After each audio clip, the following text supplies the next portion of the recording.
السلام علیکم دوستو، آپ نے قیامت سے پہلے ہونے والی چیزوں کے بارے میں انٹرنیٹ سے کافی کچھ سنا ہوگا، لیکن آج ہم وہ بات کریں گے جو حدیث مبارکہ میں لکھی ہے۔ میرا نام حذیفہ مختار امان ہے اور میرے اس چینل میں اسپیس، سائنس، ہسٹری، اسلامک اور سوشل انفارمیشن پائی جاتی ہے۔ اگر آپ کو ان میں سے کسی ایک میں دلچسپی ہے تو آپ اس چینل کو سبسکرائب کر سکتے ہیں۔ آپ صلی اللہ علیہ وسلم نے فرمایا کہ دجال شام اور عراق کے درمیان سے نکلے گا۔ شام اور عراق کے درمیان کوئی اور ملک نہیں ہے، اس کا مطلب وہ ان دونوں ملکوں کے بیچ میں سے ہی نکلے گا۔ ایک اور حدیث کے مطابق رسول اللہ صلی اللہ علیہ وسلم کے پاس کچھ مسافر آئے اور کہنے لگے کہ ہم مشرق کی طرف سفر پر تھے اور طوفان آنے کی وجہ سے ہم بھٹک گئے۔ ہم نے دیکھا کہ وہاں پر ایک جزیرہ ہے، ہم اپنی کشتیوں کی مدد سے اس جزیرے پر پہنچے۔ یہ حدیث صحیح مسلم 7386 میں تفصیلاً موجود ہے۔ اور پھر جب وہ لوگ جزیرے کے اندر پہنچے تو انہوں نے وہاں ایک بڑے بڑے بالوں والا جانور نما شخص دیکھا۔ وہ شخص انہیں دجال کے پاس لے گیا۔ دجال اس وقت باندھا ہوا تھا۔ دوستو، یہ واقعہ کافی لمبا ہے، اس لیے ہم اسے مکمل بیان نہیں کریں گے۔ دوستو، اس حدیث کا نچوڑ یہ نکلتا ہے کہ رسول اللہ صلی اللہ علیہ وسلم کے دور میں دجال پاکستان کے اس آئی لینڈ پہ تھا، لیکن ابھی وہاں پر ایسا کچھ نہیں ہے۔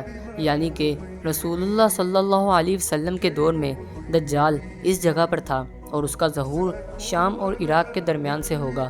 خیر، اس وقت وہ کہاں ہے یہ اللہ کے سوا کوئی نہیں جانتا۔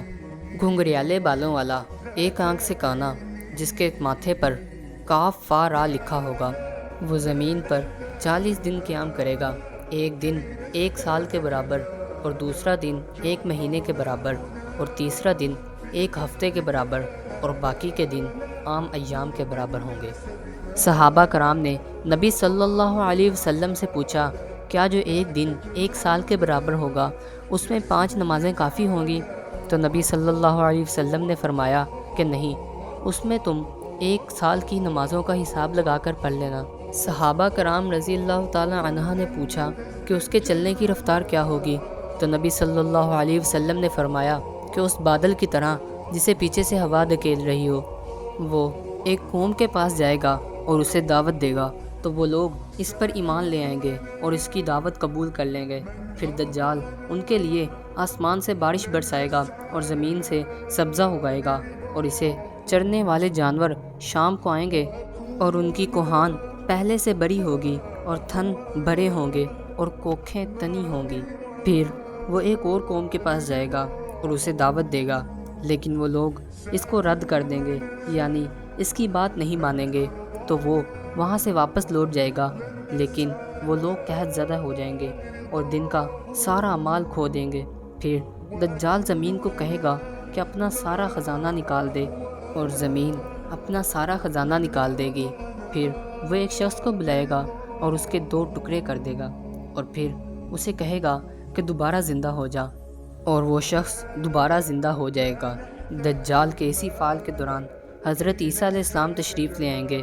وہ دمشق کے مشرق میں سفید مینارے کے پاس زرد رنگ کے حلے پہنے ہوئے 2 فرشتوں کے کندھوں پر ہاتھ رکھے ہوئے اتریں گے۔ جب وہ اپنا سر جھکائیں گے تو ان کے سر سے قطرے گریں گے، اور جب سر اٹھائیں گے تو سفید موتیوں کی طرح قطرے ٹپکیں گے۔ جو کافر بھی ان کی خوشبو سونگھے گا وہ وہیں پر ہلاک ہو جائے گا، اور ان کی خوشبو وہاں تک ہوگی جہاں تک ان کی نظر جائے گی۔ پھر عیسیٰ علیہ السلام دجال کو مقام لد پر بلائیں گے اور اسے قتل کر دیں گے۔ پھر وہ قوم حضرت عیسیٰ علیہ السلام کے پاس آئے گی جس کو اللہ نے دجال سے محفوظ رکھا ہوگا۔ پھر عیسیٰ علیہ السلام ان لوگوں کو ان کے جنت میں ملنے والے درجات کے بارے میں بتا رہے ہوں گے، اور اسی دوران اللہ عیسیٰ علیہ السلام پر وحی نازل کریں گے کہ میں نے اپنے ایسے بندوں کو نکالا ہے کہ کسی کو ان کے ساتھ لڑنے کی طاقت نہیں، بس آپ میرے بندوں کو حفاظت کے لیے طور کی طرف لے جائیں۔ پھر اللہ یاجوج ماجوج کو بھیجے گا اور وہ ہر اونچائی سے نکل پڑیں گے۔ ان کی اگلی جماعتیں بحیرہ تبری کا سارا پانی پی جائیں گی، اور ان کی آخری جماعتیں جب یہاں سے گزریں گی تو کہیں گی یہاں کبھی پانی ہوا کرتا تھا۔ پھر اللہ کے نبی اور ان کے ساتھی اللہ سے دعا کریں گے تو اللہ ان کی گردنوں میں ایک کیڑا پیدا کرے گا اور یہ سب مر جائیں گے۔ اور جب عیسیٰ علیہ السلام اور ان کے ساتھی زمین کی طرف اتریں گے تو ایک بالشت کی جگہ بھی یاجوج ماجوج کی علامات اور بدبو سے خالی نہیں ہوگی۔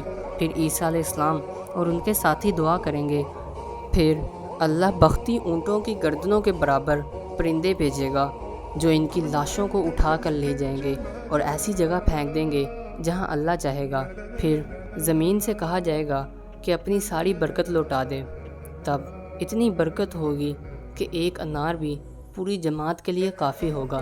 اسی دوران اللہ ایک پاکیزہ ہوا بھیجے گا اور مسلمانوں اور مومنوں کی روح قبض کر لی جائے گی اور صرف بد لوگ ہی رہ جائیں گے اور انہی پر اللہ قیامت بھیجے گا۔ دوستو، میں نے جو الفاظ بھی بولے یہ یا تو حدیث کے مطابق ہیں یا حدیث سے ملتے جلتے، اور ساتھ میں نے کچھ اپنا موقف دیا ہے۔ اگر آپ کو یہ ویڈیو اچھی لگی ہو تو اسے لائک ضرور کیجیے گا اور چینل کو سبسکرائب ضرور کیجیے گا۔ شکریہ۔